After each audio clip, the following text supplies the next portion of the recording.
Welcome to the place where you can relax. The stories here are boring, but this is what you are here for. Just close your eyes and let literature do her magic. Extracts from the Religion of the Ancient Celts by J. McCulloch, first published in 1911. The Celtic People. Scrutiny reveals the fact that Celtic-speaking peoples are of differing types. Short and dark, as well as tall and fair are Highlanders, or Welshmen, short, broad-headed Bretons, various types of Irishmen.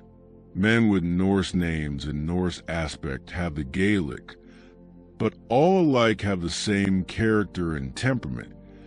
A striking witness to the influence which the character, as well as the language of the Celts, whoever they were, made on all with whom they mingled. Ethnologically, there may not be a Celtic race, but something was handed down from the days of comparative Celtic purity, which welded different social elements into a common type, found often where no Celtic tongue is now spoken. It emerges where we least expect it, and the stolid Anglo-Saxon may suddenly awaken to something in himself due to a forgotten Celtic strain in his ancestry. Two main theories of Celtic origins now hold the field.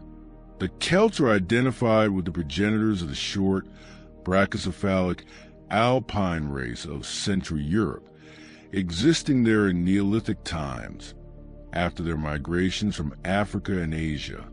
The type is found among the Slavs, in parts of Germany and Scandinavia, and in modern France in the region of Caesar's Celtae, among the Auvergnats, the Bretons, and in Lazara and Jura. Representatives of the type have been found in Belgian and French Neolithic graves. Professor Sergi calls this the Eurasiatic race, and, contrary to general opinion, identifies it with the Aryans, a savage people, inferior to the dolichocephalic Mediterranean race, whose language they Aryanized. Professor Keene thinks that they were themselves an Aryanized folk before reaching Europe, who in turn gave their acquired Celtic and Slavic speech to the preceding masses. Later came the Belgi Aryans, who acquired the Celtic speech of the people they conquered. Broca assumed that the dark, brachycephalic people whom he identified with Caesar's Celtae differ from the Belgi, were conquered by them, and acquired the language of their conquerors, hence wrongly called Celtic by philologists. The Belgi were tall and fair and overran Gaul, except Aquitaine, mixing generally with the Celtae, who in Caesar's time had thus an infusion of Belgic blood. But before this conquest, the Celtae had already mingled with the aboriginal dolichocephalic folk of Gaul, Iberians, or Mediterraneans of Professor Sergi. The latter had apparently remained comparatively pure from admixture in Aquitaine, and are probably the Aquitani of Caesar. But were the short, brachycephalic folk Celts? Caesar says the people who call themselves Celtae were called Gauls by the Romans, and Gauls, according to classical writers, were tall and fair. Hence the Celtae were not a short, dark race, and Caesar himself says that Gauls, including Celtae, looked with contempt on the short Romans. Strabo also says that Celtae and Belgi had the same Gaulish appearance, i.e. tall and fair. Caesar's statement that Aquitani, Galli, and Belgi differ in language, institutions, and laws is vague and unsupported by evidence, and may mean as a language no more than a difference in dialects. This is also suggested by Strabo's words. Celtae and Belgi differ a little in language. No classical writer describes the Celts as short and dark, but the reverse. Short, dark people would have been called Iberians, without respect to skulls. Classical observers were not craniologists. The short, brachycephalic type is now prominent in France because it has always been so, eliminating the tall, fair Celtic type. Conquering Celts, fewer in number than the broad, narrow-headed Aborigines, intermarried or made less lasting alliances with them. In course of time, the type of the more numerous race was bound to prevail. Even in Caesar's day, the latter probably outnumbered the tall and fair Celts, who had, however, Celticized them. But classical writers, who knew the true Celt as tall and fair, saw that type only, just as everyone, on first visiting France or Germany, sees a generalized type of Frenchman or German everywhere. Later, he modifies his opinion, but this the classical observers did not do. Caesar's campaigns must have drained Gaul of many tall and fair Celts. This, with a tendency of dark types to outnumber fair types in South and Central Europe, may help to explain the growing prominence of the dark type, though the tall, fair type is far from uncommon. The second theory, already anticipated, sees in Gauls and Belgia tall, fair Celtic folk, speaking a Celtic language and belonging to the race which stretched from Ireland to Asia Minor, from North Germany to the Po, and were masters of Teutonic tribes, till they were driven by them from the region between Elbe and Rhine. Some Belgic tribes claimed a Germanic ancestry, but German was a word seldom used with precision, and in this case may not mean Teutonic. The fair hair of this people has made many suppose that they were akin to the Teutons. But fairness is relative, and the dark Romans may call brown hair fair, while they occasionally distinguish between the fair Gauls and fairer Germans. Their institutions and their religions, pays Professor R.H. Y.S. differed, and though they were so long in contact, the names of their gods and priests are unlike.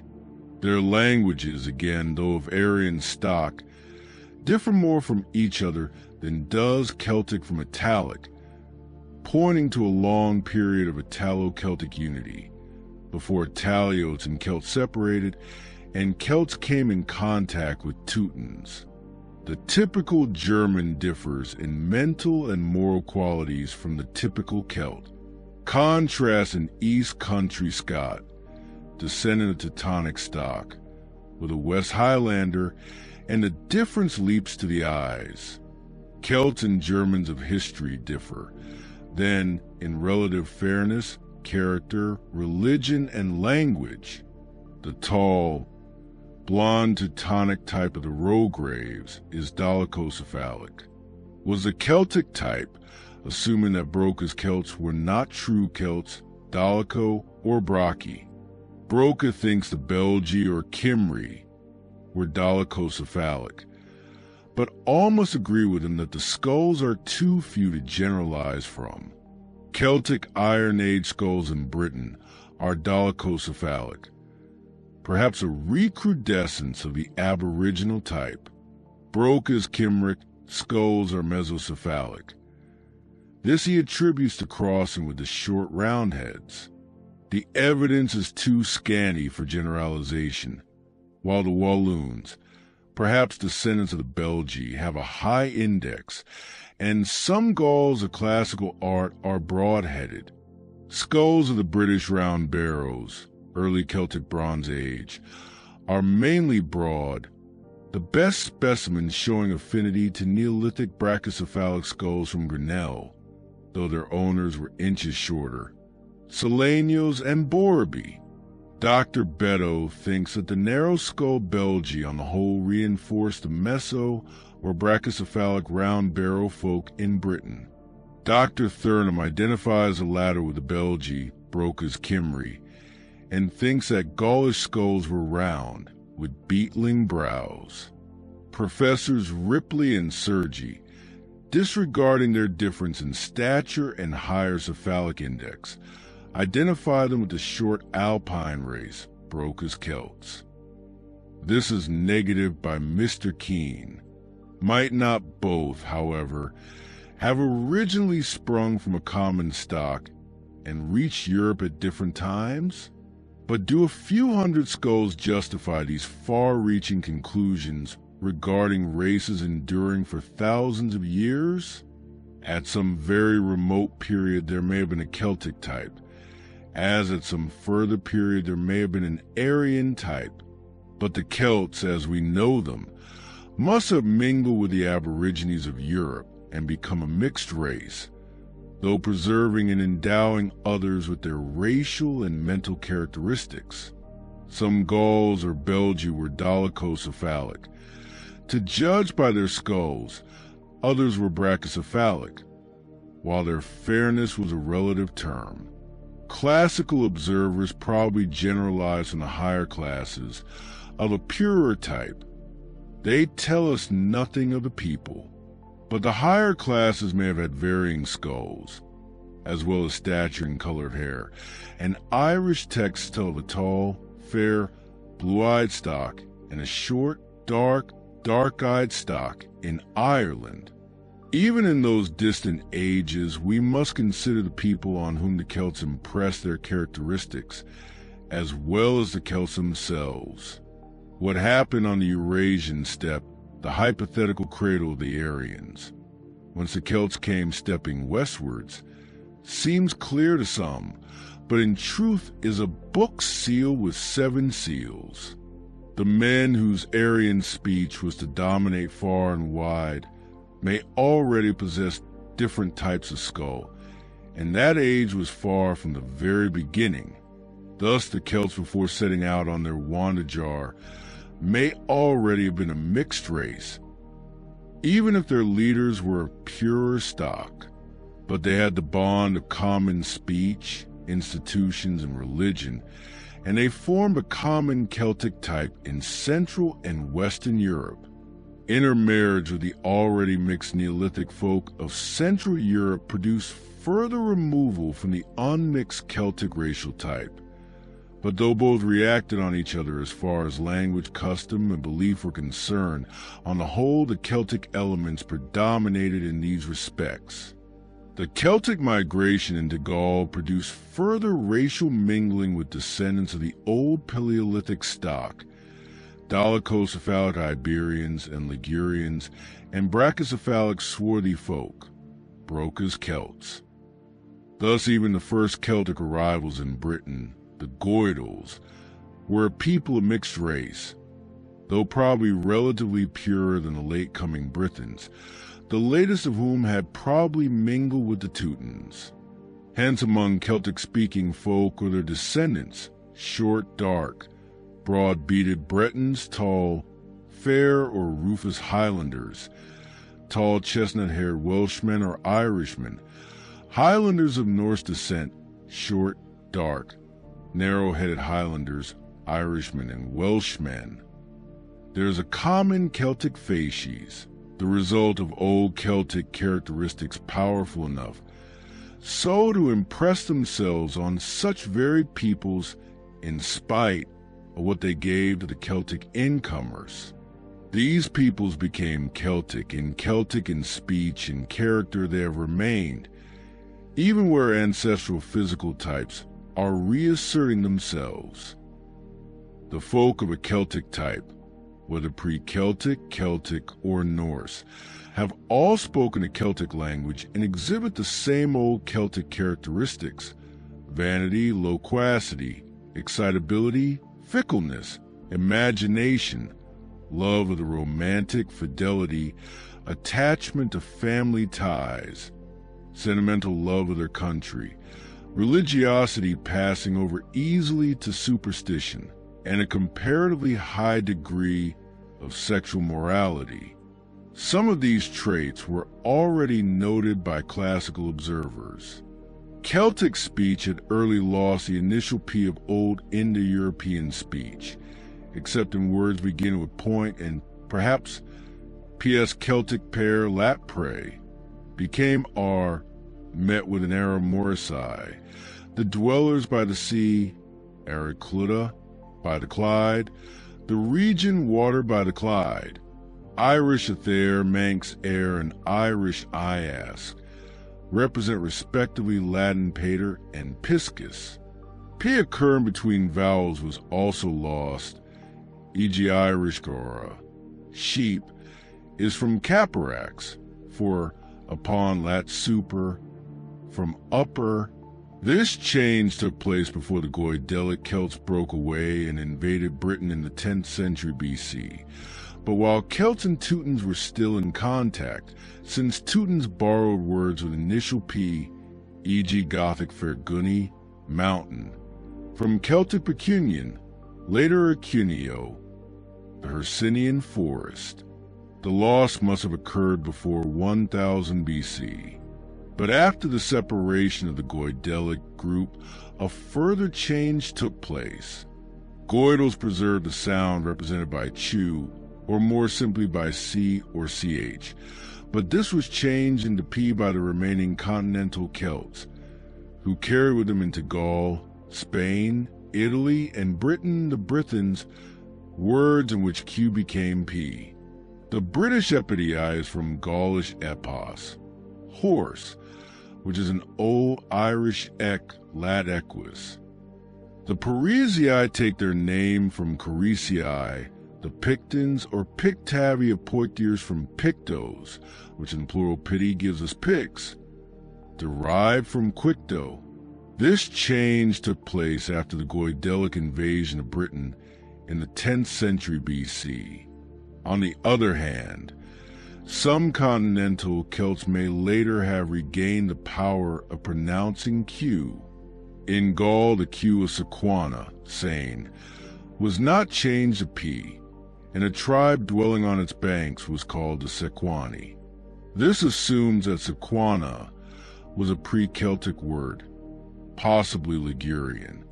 Professor R.H. YS thinks, however, that Goidelic tribes, identified by him with Caesar's Celti, existed in Gaul and Spain before the coming of the Galli, and had preserved Q in their speech.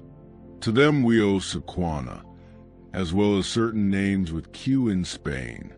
This at least is certain, that Goidelic Celts of the Q group occupied Gaul and Spain before reaching Britain and Ireland.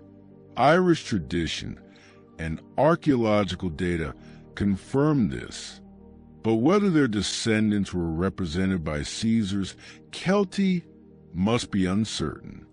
Celti and Galli, according to Caesar, were one and the same and must have had the same general form of speech. The dialect of Goidelic speech, Irish, Manx, Gaelic, and that of the continental Goidels, preserved the Q sound, those of Gallo-Brythonic speech, Gaulish, Breton, Welsh, Cornish. Change Q into P. The speech of the Picts, perhaps connected with the Pictons of Gaul, also had this P sound. Who, then, were the Picts? According to Professor R.H. YS, they were Priarians, but they must have been under the influence of Brythonic Celts. Dr. Skene regarded them as Goidels speaking a Goidelic dialect with Brythonic forms. Mr. Nicholson thinks they were Goidels who had preserved the Indo-European P. But might they not be descendants of a Brythonic group, arriving early in Britain and driven northwards by newcomers? Professor Windisch and Dr. Stokes regard them as Celts, allied to the Brythons rather than to the Goidels, the phonetics of their speech resembling those of Welsh rather than Irish. The theory of an early Goidelic occupation of Britain has been contested by Professor Meyer, who holds that the first Goidels reached Britain from Ireland in the 2nd century, while Dr. McBain 34 was of the opinion that England, apart from Wales and Cornwall, knew no Goidels, the place names being Brythonic. But unless all Goidels reached Ireland from Gaul or Spain, as some did, Britain was more easily reached than Ireland by migrating Goidels from the continent. prominent Goidelic place names would become Brythonic, but insignificant places will retain their Goidelic form, and to these we must look for decisive evidence. A Goidelic occupation by the 9th century BC is suggested by the name Cassiterides, a word the Q group applied to Britain.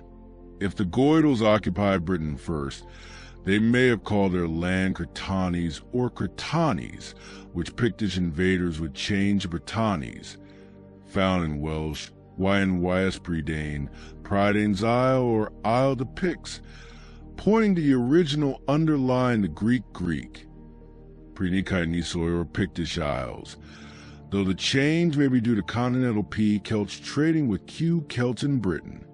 With the Pictish occupation would agree the fact that Irish Goidels called the Picts who came to Ireland Cruth equals Cretani equals Pretani. In Ireland they almost certainly adopted Goidelic speech.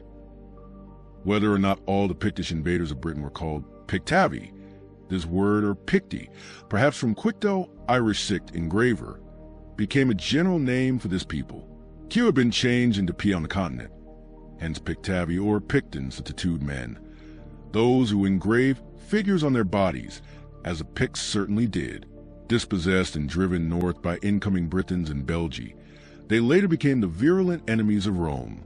Inumenius describes all the northern tribes as Caledonii and other Picts, while some of the tribes mentioned by Ptolemy have Brythonic names or names with Gaulish cognates. Place names in the Pictish area, personal names in the Pictish Chronicle, and Pictish names like Penfile have Brythonic affinities. If the Picts spoke a Brythonic dialect, Columba's need of an interpreter when preaching to them would be explained. Later the Picts were conquered by Irish Goidels, the Scoti. The Picts, however, must already have mingled with Aboriginal peoples and with Goidels, if these were already in Britain, and they may have adopted their supposed non-Aryan customs from the Aborigines. On the other hand, the matriarchate seems at one time to have been Celtic, and it may have been no more than a conservative survival in the Pictish royal house, as it was elsewhere. Britons, as well as Caledonii, had wives in common. As to tattooing, it was practiced by the Scoti, the scar and painted men, and the Britons dyed themselves with woad, while what seem to be tattoo marks appear on faces on Gaulish coins. Tattooing, painting, and scarifying the body are varieties of one general custom, and little stress can be laid on Pictish tattooing as indicating a racial difference. Its purpose may have been ornamental, or possibly to impart an aspect of fierceness, or the figures may have been totem marks, as they are elsewhere. Finally, the description of the Caledonii, a Pictish people, possessing flaming hair and mighty limbs, shows that they differ from the short, dark pre-Celtic folk. The Pictish problem must remain obscure, a welcome puzzle to antiquaries, philologists, and ethnologists. Our knowledge of Pictish religion is too scanty for the interpretation of Celtic religion to be affected by it, but we know that the Picts offered sacrifice before war, a Celtic custom, and had druids, as also had the Celts. The earliest Celtic kingdom was in a region between the upper waters of the Rhine, the Elbe, and the Danube, where probably in Neolithic times the formation of their Celtic speech as a distinctive language began. Here they first became known to the Greeks, probably as a semi-mythical people, the Hyperboreans, the folk dwelling beyond the Rhipaean mountains whence Boreas blew, with whom Hecataeus in the 4th century identifies them. But they were now known as Celts, and their territory as Celtica, while Galaz was used as a synonym of Celti. In the 3rd century BC, the name generally applied by the Romans to the Celts was Galli, a term finally confined by them to the people of Gaul. Successive bands of Celts went forth from this comparatively restricted territory until the Celtic Empire, for some centuries before 300 BC, included the British Isles, parts of the Iberian Peninsula, Gaul, North Italy, Belgium, Holland, great part of Germany, and Austria when the German tribes revolted. Celtic bands appeared in Asia Minor and remained there as the Galatian Celts. Archaeological discoveries with Celtic facies have been made in most of these lands, but even more striking is the witness of place names. Celtic Dunan, a fort or castle, the Gaelic Dun, is found in compound names from Ireland to southern Russia. Mugos, a field, is met with in Britain, France, Switzerland, Prussia, Italy and Austria, river and mountain names familiar. In Britain occur on the continent. The Pennine Range of Cumberland has the same name as the Apennines. Rivers named for their inherent divinity, Devas, are found in Britain and on the continent, Deva, etc. Besides this linguistic, had the Celts also a political unity over their great empire under one head? Such a unity certainly did not prevail from Ireland to the Balkan Peninsula, but prevailed over a large part of the Celtic area. Livy, following Timagenes, who perhaps cited a lost Celtic epos, speaks of King Ambicatus ruling over the Celts from Spain to Germany, and sending his sister sons Bellovesus and Segovesus, with many followers, to found new colonies in Italy and the Hercynian forest. Mythical as this may be, it suggests the hegemony of one tribe or one chief over other tribes and chiefs, for Livy says that the sovereign power rested with the Bituriges who appointed the king of Celticum, viz. Ambicatus.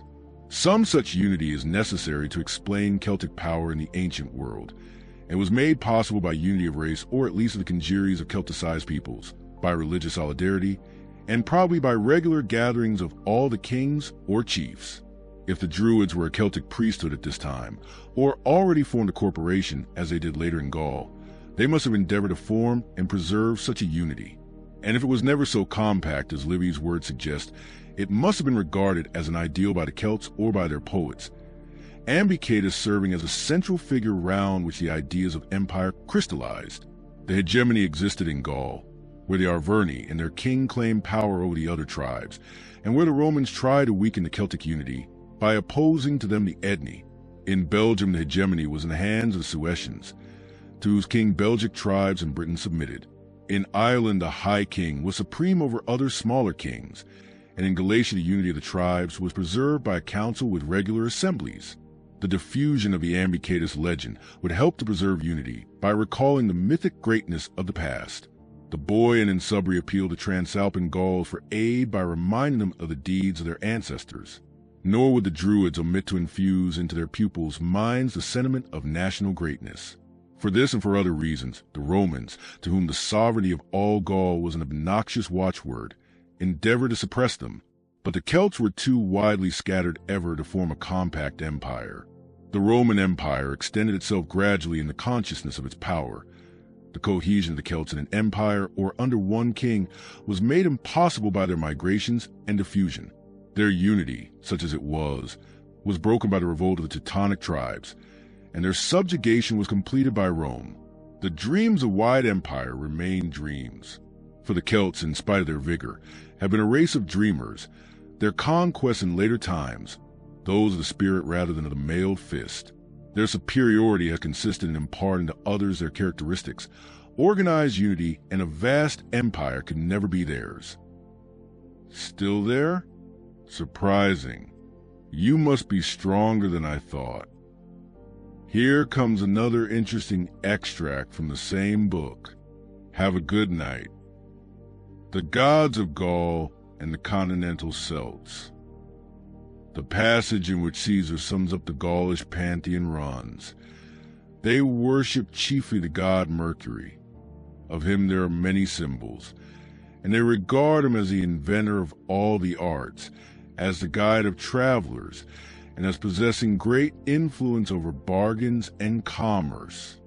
After him, they worship Apollo and Mars, Jupiter and Minerva. About these they hold much the same beliefs as other nations. Apollo heals diseases. Minerva teaches the elements of industry and the arts. Jupiter rules over the heavens. Mars directs war. All the Gauls assert that they are descended from Despater, their progenitor. As will be seen in this chapter, the Gauls had many other gods than these, while the Roman gods, by whose name Caesar calls the Celtic divinities, probably only approximately corresponded to them in functions. As the Greeks called by the names of their own gods those of Egypt, Persia, and Babylonia, so the Romans identified Greek, Teutonic, and Celtic gods with theirs. The identification was seldom complete, and often extended only to one particular function or attribute, but, as in Gaul, it was often part of state policy, and there the fusion of cults was intended to break the power of the Druids. The Gauls seem to have adopted Roman civilization easily, and have acquiesced in the process of assimilation of their divinities to those of their conquerors.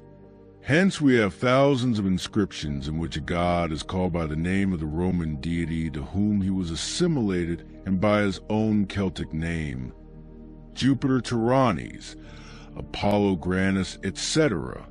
Or sometimes the name of the Roman god is added a descriptive Celtic epithet, or a word derived from a Celtic place name. Again, St. Augustus reinstated the cult of the Laras, with himself as chief Lar. The epithet Augustus was given to all gods to whom the character of the Laras could be ascribed, e.g. Bellinos Augustus. Cults of local gods became cults of the genius of the place, coupled with the genius of the emperor. In some cases, however, the native name stands alone. The process was aided by art. Celtic gods are represented after Greco-Roman or Greco-Egyptian models.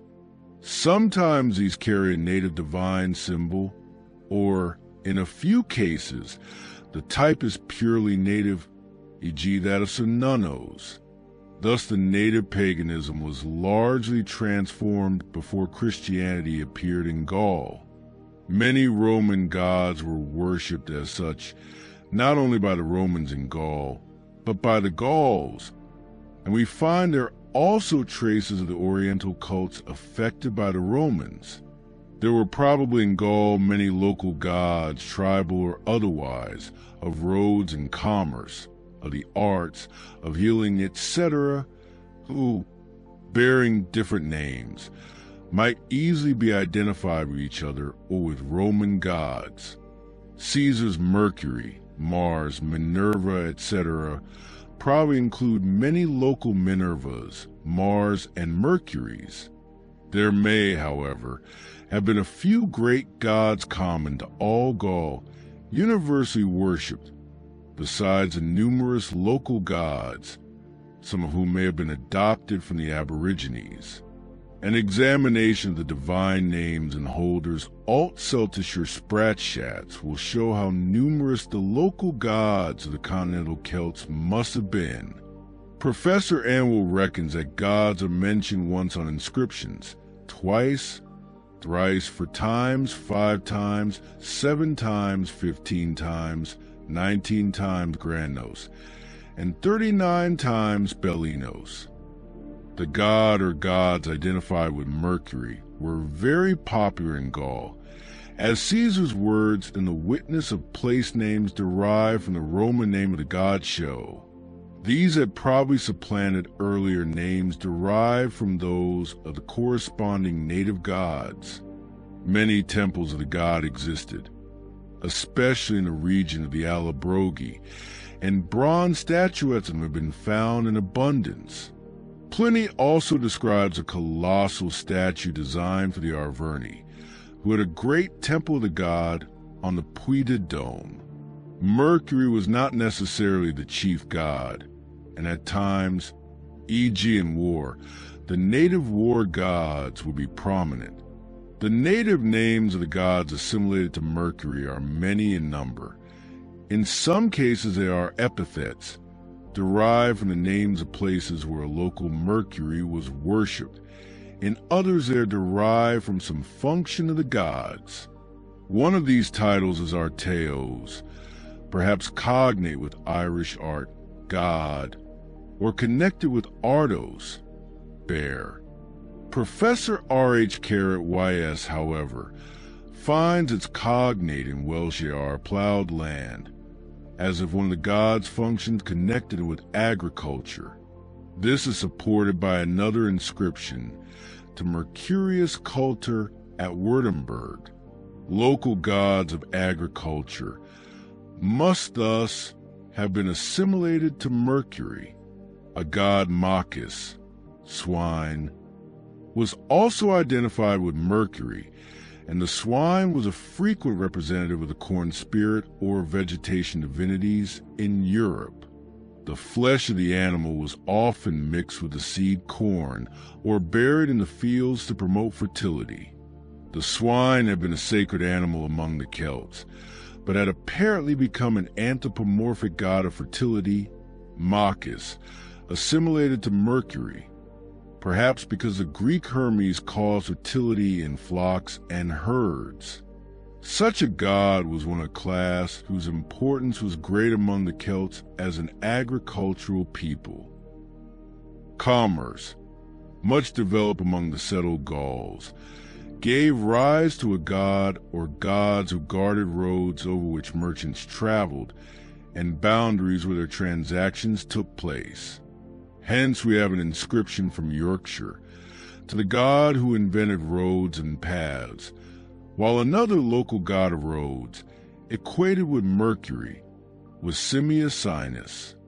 Another god, Ogmios, a native god of speech, who draws men by chains fastened to the tip of his tongue, is identified in Lucian with Heracles, and is identical with the Goidelic Ogma.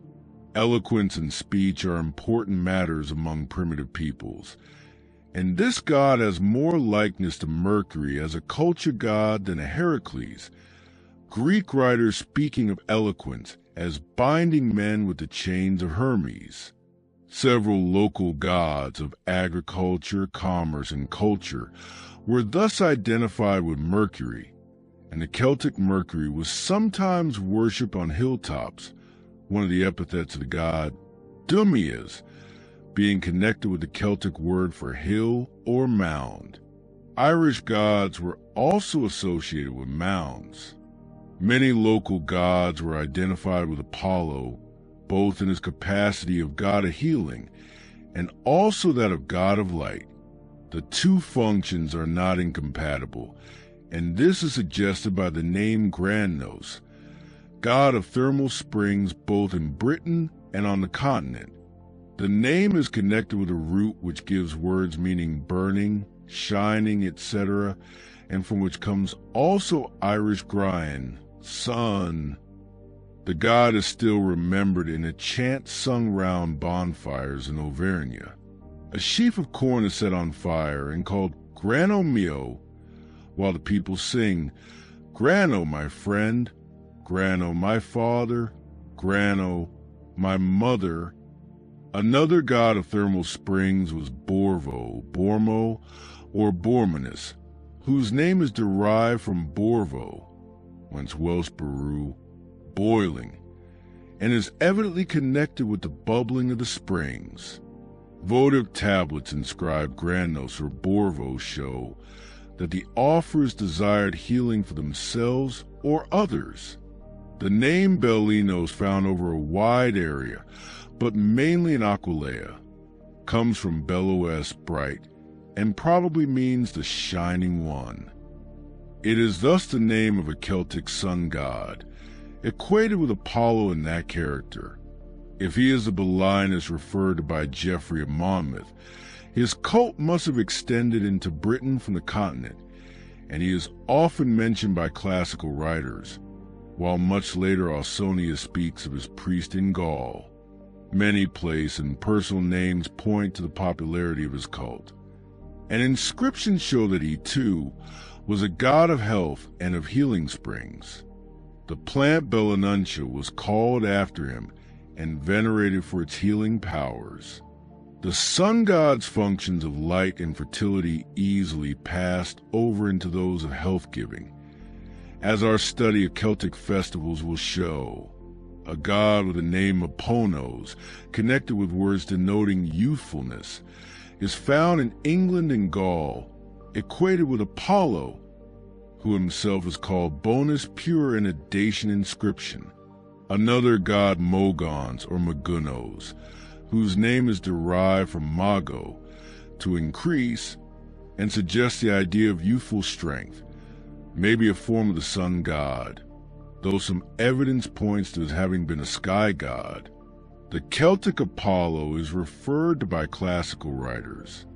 Diodorus speaks of his circular temple in an island of the Hyperboreans, adorned with votive offerings. The kings of the city where the temple stood and its overseers were called Borads, and every 19th year the god appeared dancing in the sky at the spring equinox. The identifications of the temple with Stonehenge and of the Borads with the bards are quite hypothetical. Apollonius says that the Celts regarded the waters of Eridanus as due to the tears of Apollo, probably a native myth attributing the creation of springs and rivers to the tears of a god, equated by the Greeks with Apollo. The Celtic sun god, as has been seen, was a god of healing springs. Some 60 names or titles of Celtic war gods are known, generally equated with Mars. These were probably local tribal divinities regarded as leading their worshippers to battle. Some of the names show that these gods were thought of as mighty warriors, e.g. Caturax, battle king, Beleta Cadros, a common name in Britain, perhaps meaning comely in slaughter, and Albiorix, world king. Another name, Regissimus, from Rix and Samus, like to gives the idea of king-like. Tatatus, Totatus, and Tatatus are found in inscriptions from Secaw, York, and Old Carlisle, and may be identified with Lucan's Tutates, who with Tyrannes and Asus mentioned by him, is regarded as one of 3 pan-Celtic gods. Had this been the case, we should have expected to find many more inscriptions to them. The Scholiast on Lucan identifies Tutates now with Mars, now with Mercury. His name is connected with Tuta, tribe, and he is thus a tribal war god, regarded as the embodiment of the tribe in its warlike capacity. Neton, a war god of the Axitani, has a name connected with Irish Nia, warrior, and may be equated with the Irish war god Net. Another god, Camulos, known from British and continental inscriptions, and figured on British coins with warlike emblems, has perhaps some connection with Cumul, Father Finn, though it is uncertain whether Cumul was an Irish divinity. Another god equated with Mars is the Gaulish Brassiaca, god of malt. According to classical writers, the Celts were a drunken race, and besides importing quantities of wine, they made their own native drinks, e.g. Greek, Churmi, the Irish quorum and bracket, both made from malt break. These words with the Gaulish brace, spelt, are connected with the name of this god, who is a divine personification of the substance from which the drink was made, which produced, according to primitive ideas, the divine frenzy of intoxication. It is not clear why Mars should have been equated with this god. Caesar says that the Celtic Jupiter governed heaven, a god who carries a wheel, probably a sun god, and another, a god of thunder, called Tyrannes, seem to have been equated with Jupiter.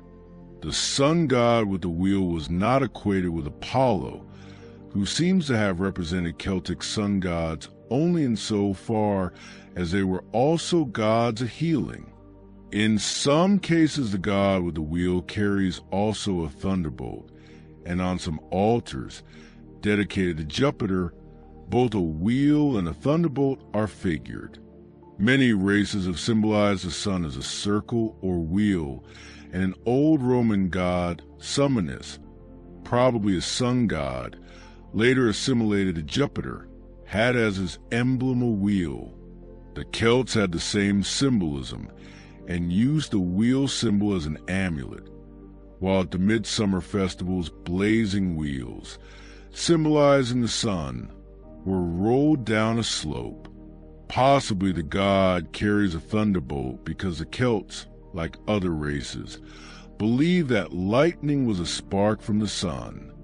3 divinities have claimed to be the god whom Caesar calls Despater, a god with a hammer, a crouching god called Cernunnos, and a god called Isus or Sylvanus.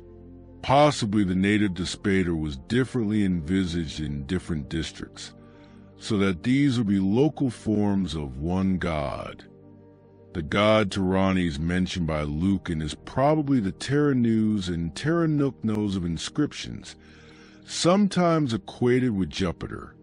These names are connected with Celtic words for thunder, hence Tyrannes is a thunder god. The scholiasts on Lucan identify him now with Jupiter, now with Despater. This latter identification is supported by many who regard the god with the hammer as at once Tyrannes and Despater, though it cannot be proved that the god with a hammer is Tyrannes.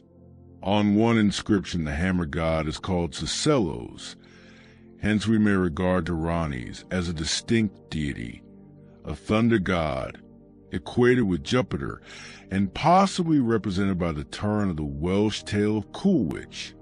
Primitive men, whose only weapon and tool was a stone axe or hammer, must have regarded it as a symbol of force, then of supernatural force, hence of divinity.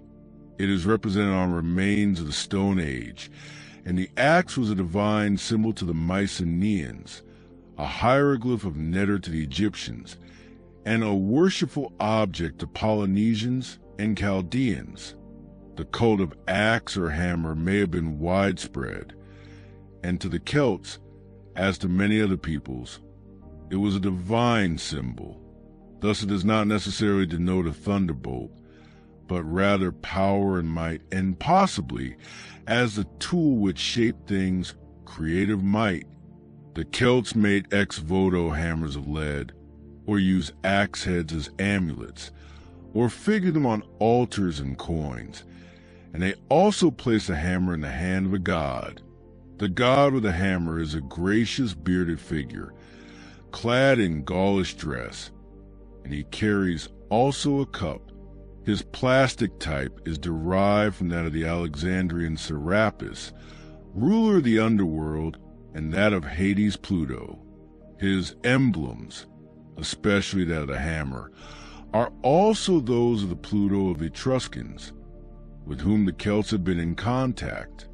He is thus a Celtic Despater, an underworld god, possibly at one time an earth god, and certainly a god of fertility, an ancestor of the Celtic folk. In some cases, like Serapis, he carries a modius on his head, and this, like the cup, is an emblem of Chthonian gods, and a symbol of the fertility of the soil.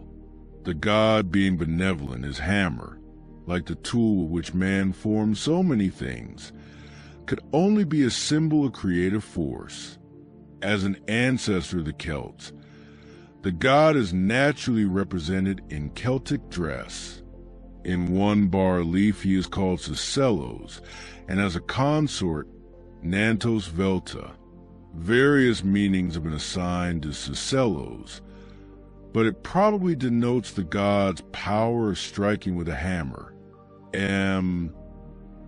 Darbois hence regards him as a god of blight and death, like Balor, but though this Celtic Despater was a god of the dead who lived on in the underworld, he was not necessarily a destructive god.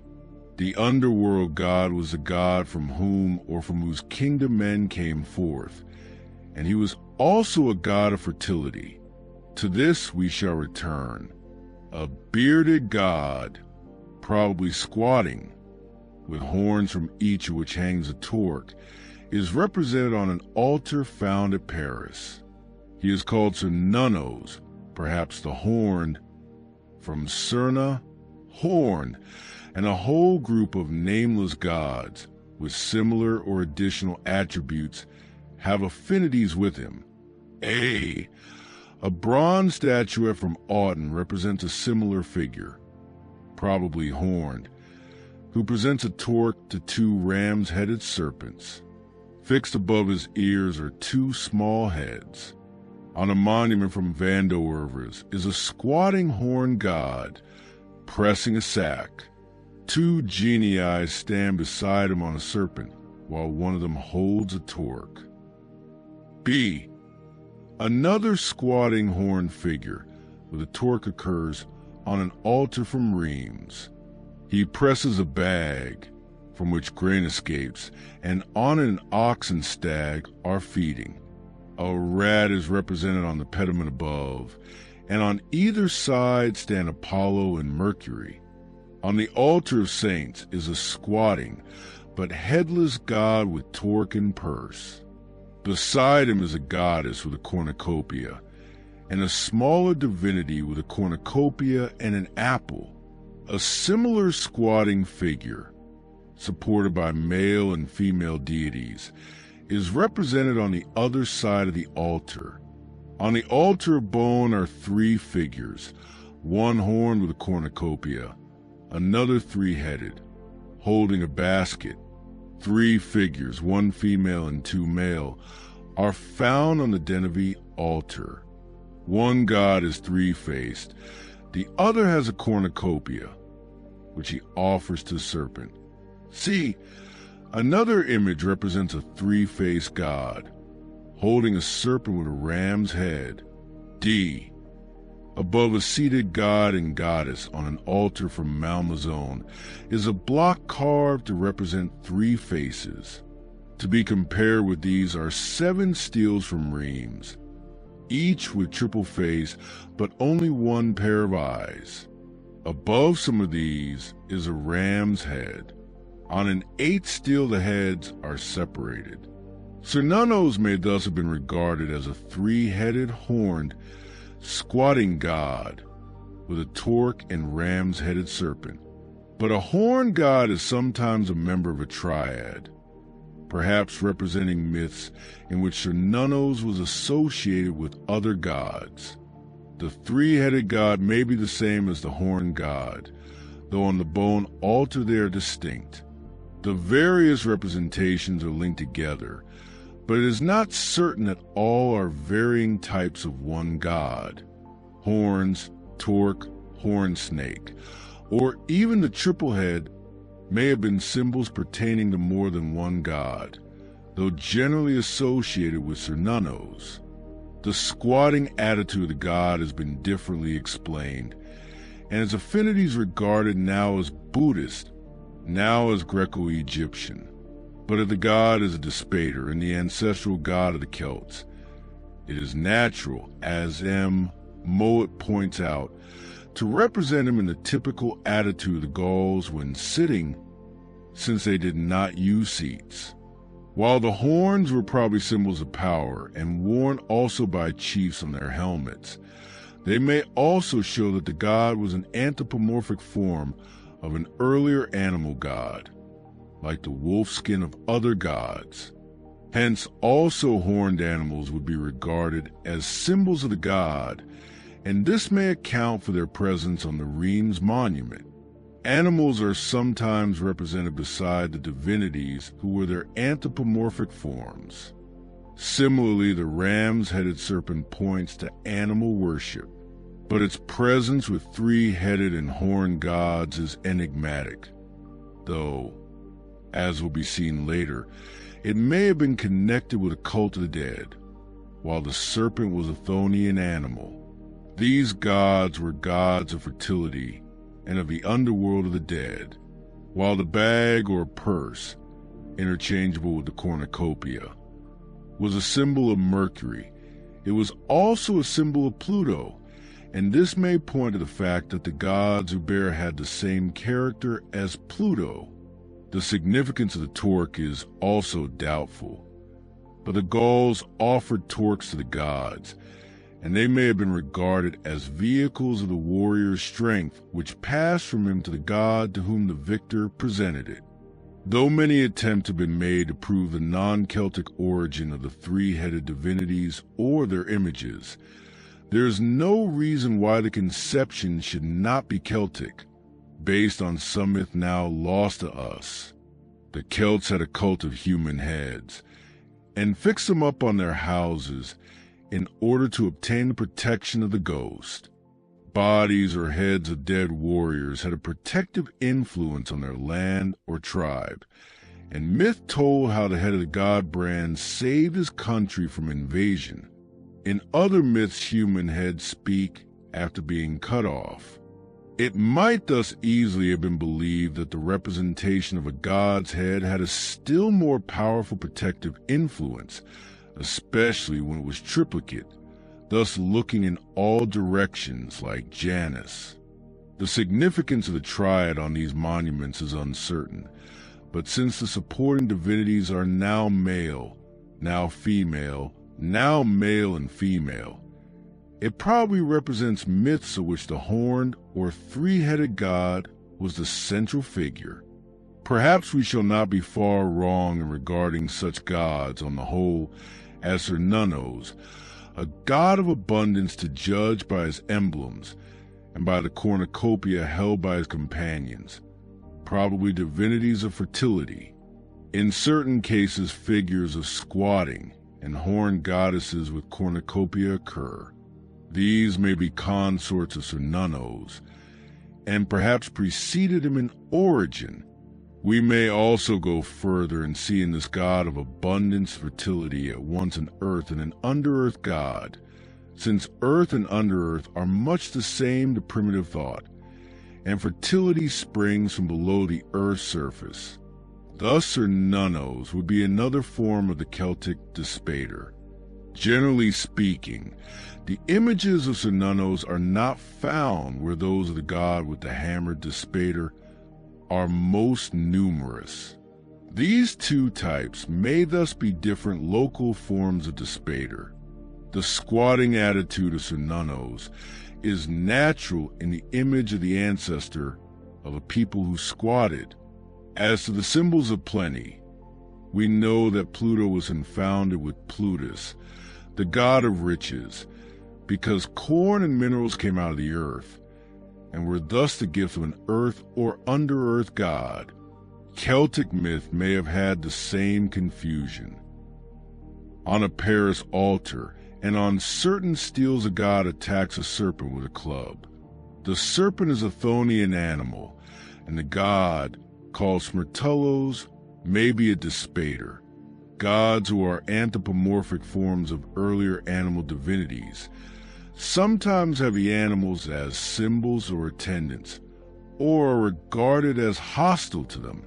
In some cases, despater may have outgrown the serpent's symbolism, the serpent being regarded locally as his foe. This assumes that the god with the club is the same as the god with the hammer, but in the case of Cernunnos, the animal remained as a symbol. Despater was a god of growth and fertility, and besides being lord of the underworld of the dead, not necessarily a dark region, or the abode of dark gods, as is so often assumed by writers on Celtic religion, he was ancestor of the living. This may merely have meant that, as in other mythologies, men came to the surface of the earth from an underground region, like all things whose roots struck deep down into the earth. The lord of the underworld would then easily be regarded as their ancestor. The hammer and the cup are also the symbols of a god called Silvanus, identified by M. Moet with Zeus, a god represented cutting down a tree with an axe. Axe and hammer, however, are not necessarily identical, and the symbols are those of despater, as has been seen. A purely superficial connection between the Roman Silvanus and the Celtic despater may have been found by Gallo-Roman artists in the fact that both wear a wolf skin, while there may once have been a Celtic wolf totem god of the dead.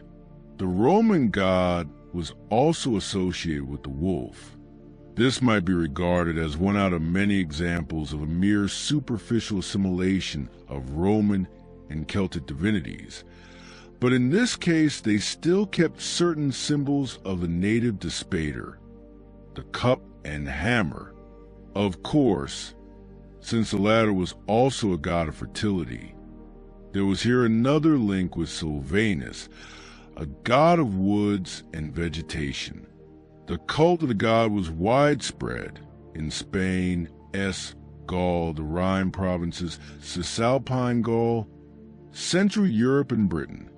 But one inscription gives the name Silvanos, and it is not impossible that there was a native god Silvanus.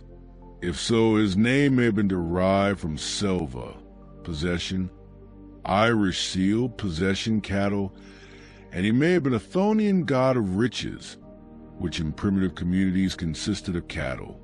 Domestic animals in Celtic mythology were believed to have come from the god's land. Silvanus would thus be easily identified with Silvanus, a god of flocks. Thus the Celtic Despater had various names and forms in different regions, and could be assimilated to different foreign gods. Since earth and underearth are so nearly connected, this divinity may once have been an earth god, and as such perhaps took the place of an earlier earth mother, who now became his consort or his mother.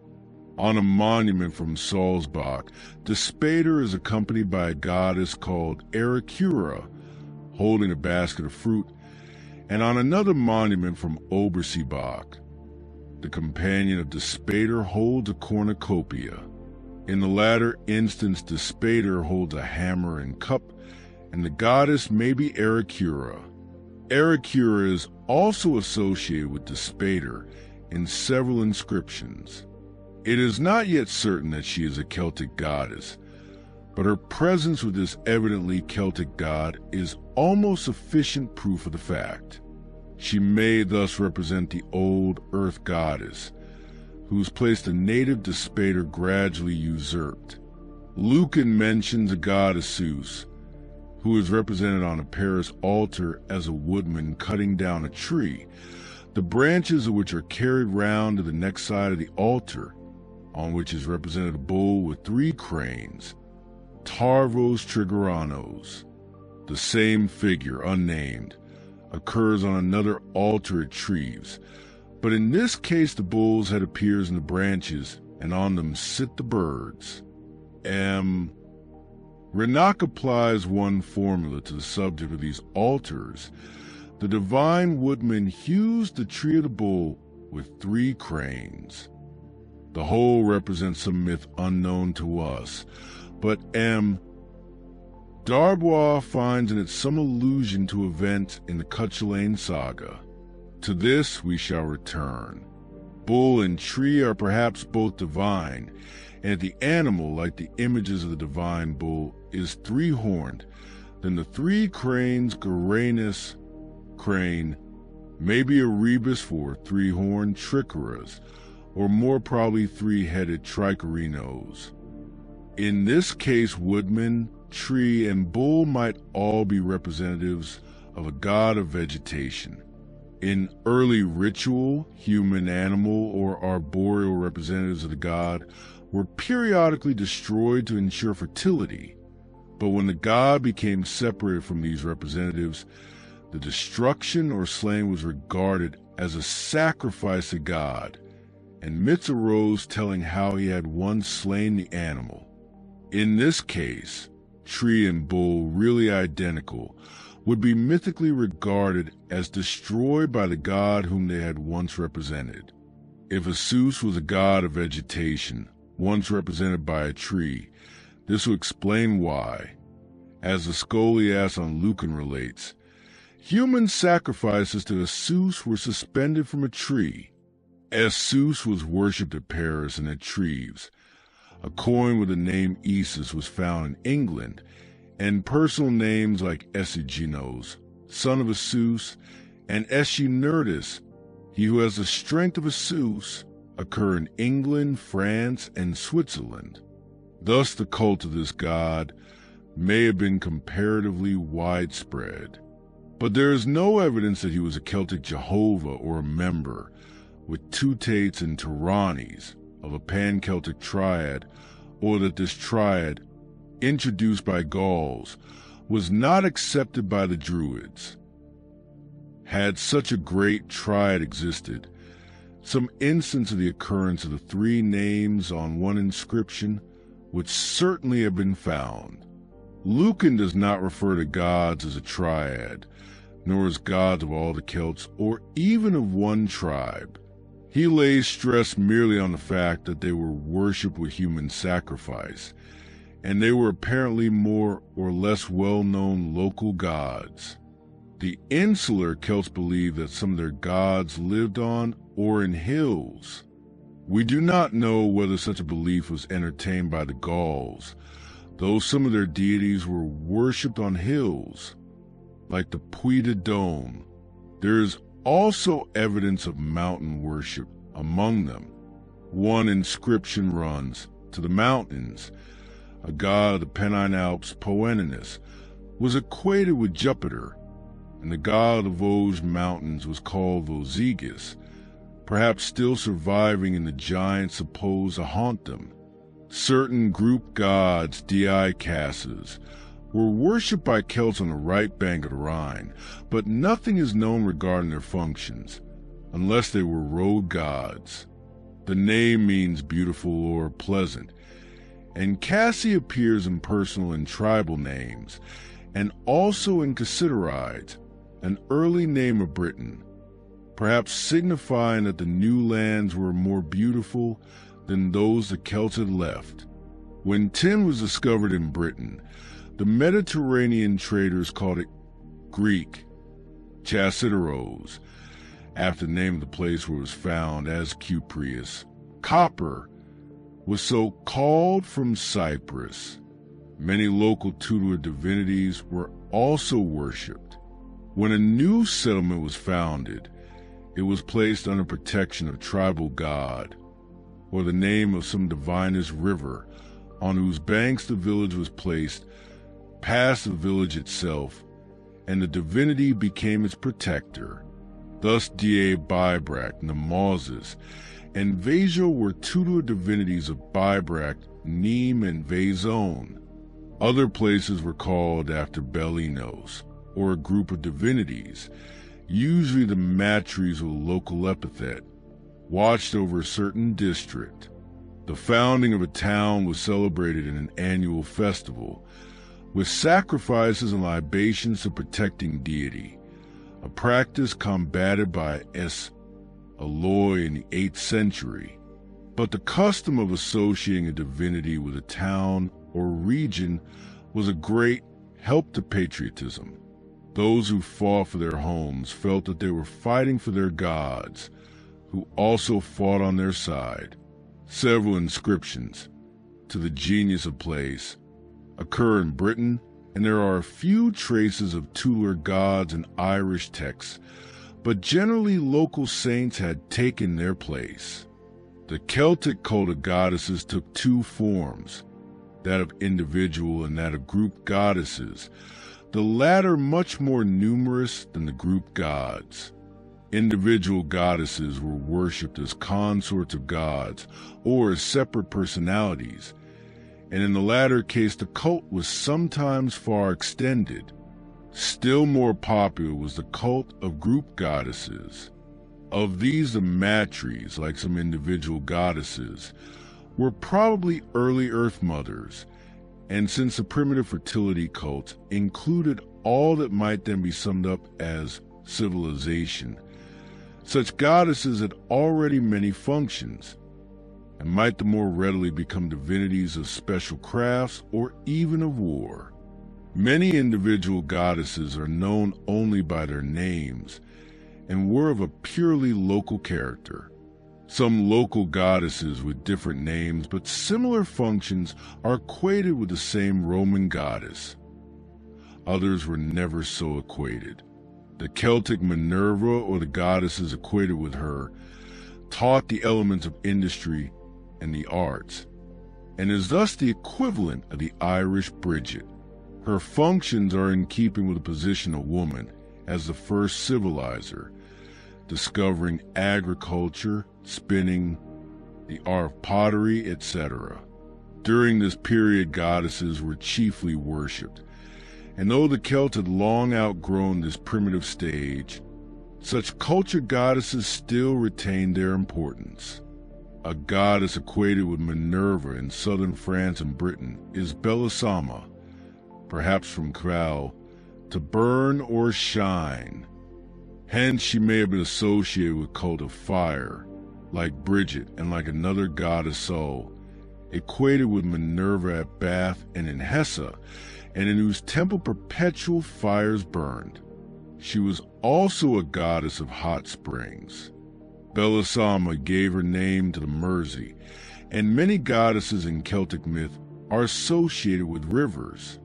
Some war goddesses are associated with Mars, Nemetona, in Britain and Germany, perhaps the same as the Irish Neman and Cathabodra, identical with the Irish war goddess Bad Catha, Battle Crow, who tore the bodies of the slain.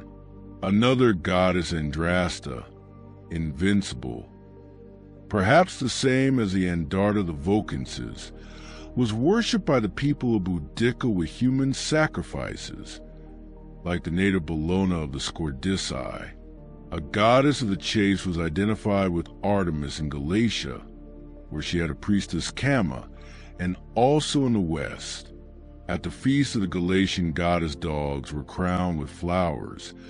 Her worshippers feasted, and a sacrifice was made to her.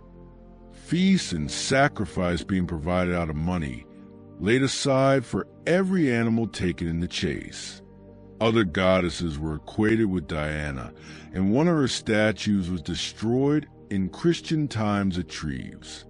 These goddesses may have been thought of as rushing through the forest with an attendant train, since in later times Diana, with whom they were completely assimilated, became, like Holda, the leader of the furious host and also of witches' revels. The life of Caesarius of All speaks of a demon called Diana by the rustics.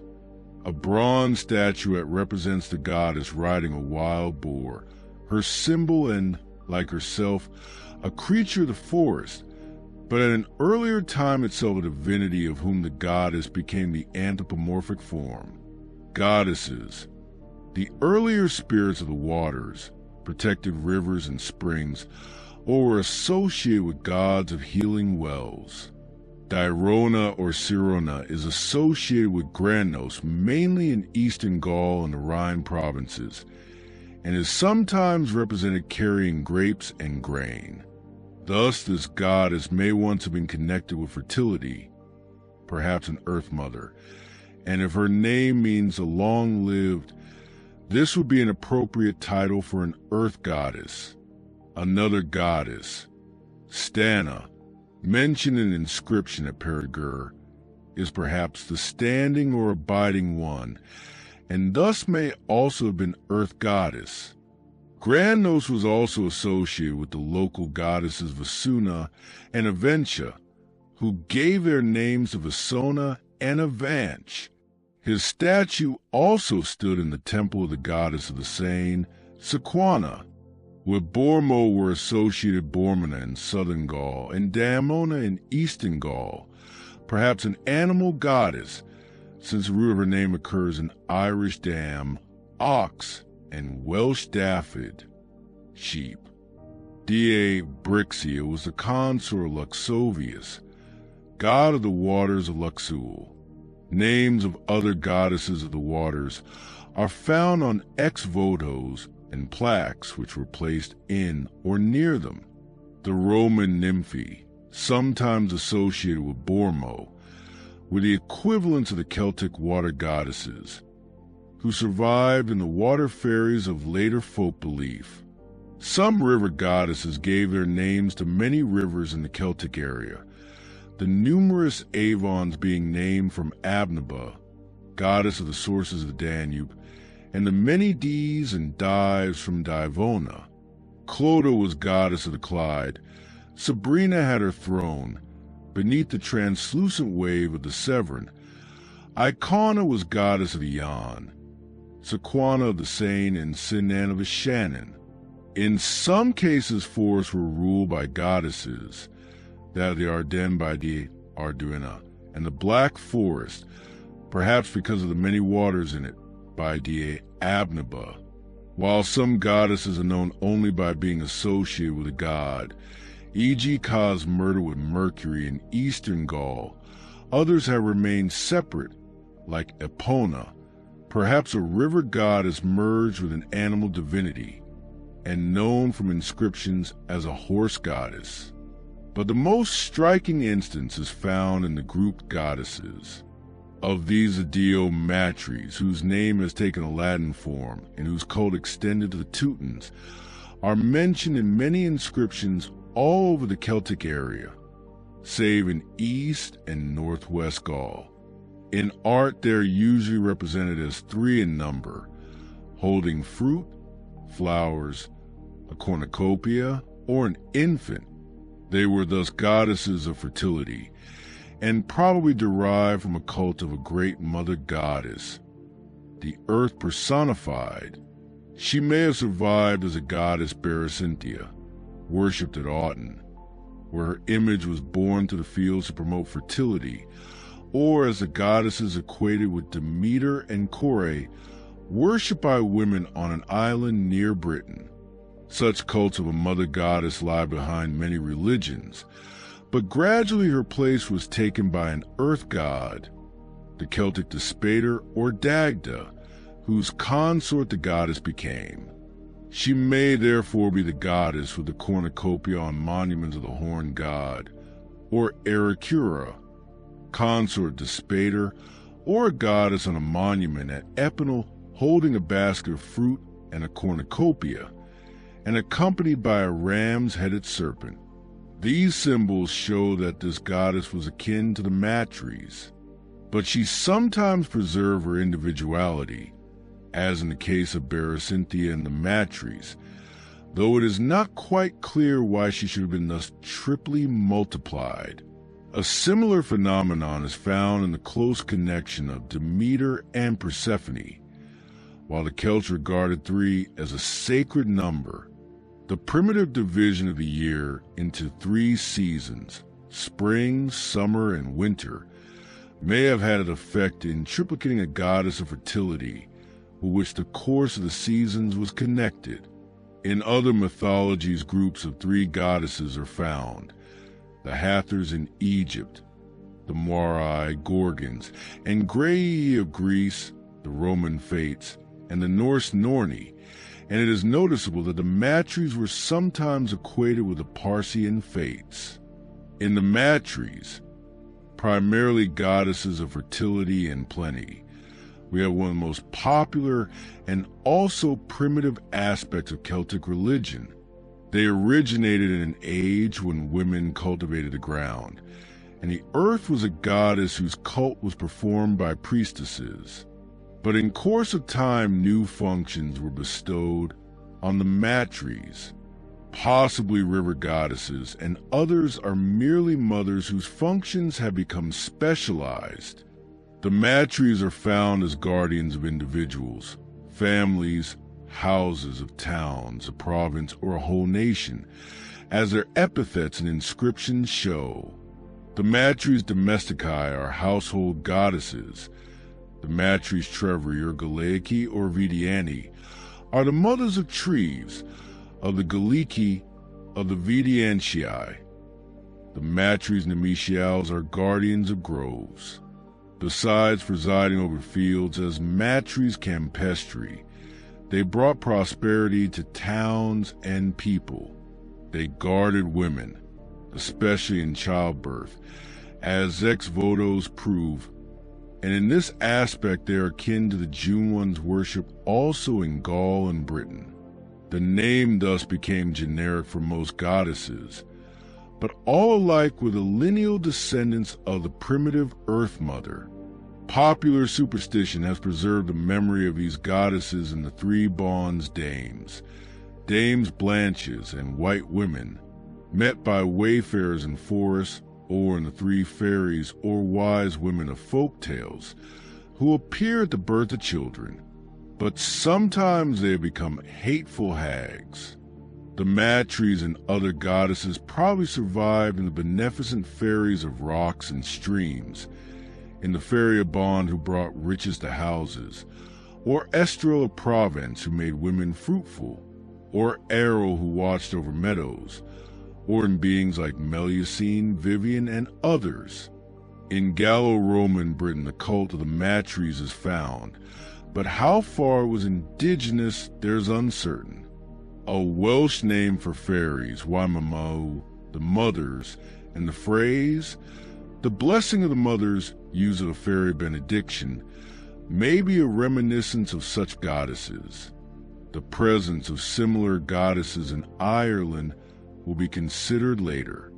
Images of the Matries bearing a child have sometimes been taken for those of the Virgin, when found accidentally, and as they are would blacken with age, they are known as Vierges Noires, and occupy an honored place in Christian sanctuaries.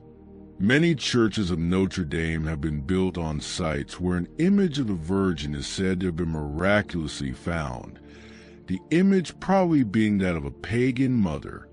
Similarly, an altar to the Matries of Vaison is now dedicated to the Virgin as the Good Mother.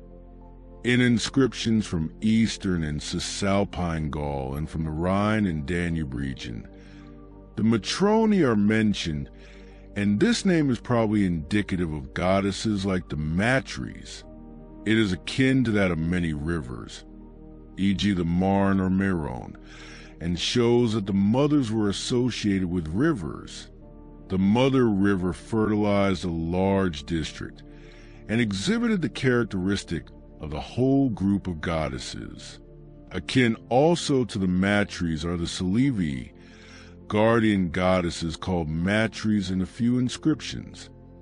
The Comodovi, whose name perhaps denotes guardianship or power, the Domini, who watched over the home, perhaps the dames of medieval folklore, and the virgins, perhaps an appellative of the Matries, and significant when we find that virgin priestesses existed in Gaul and Ireland.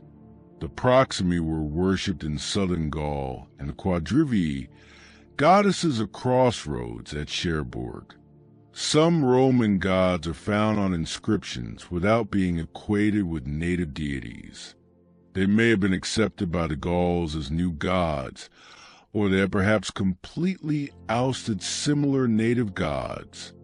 Others, not mentioned by Caesar, are equated with native deities, Juno with Clavanna, Saturn with Arvillus, and to a native Vulcan the Celts vowed spoils of war.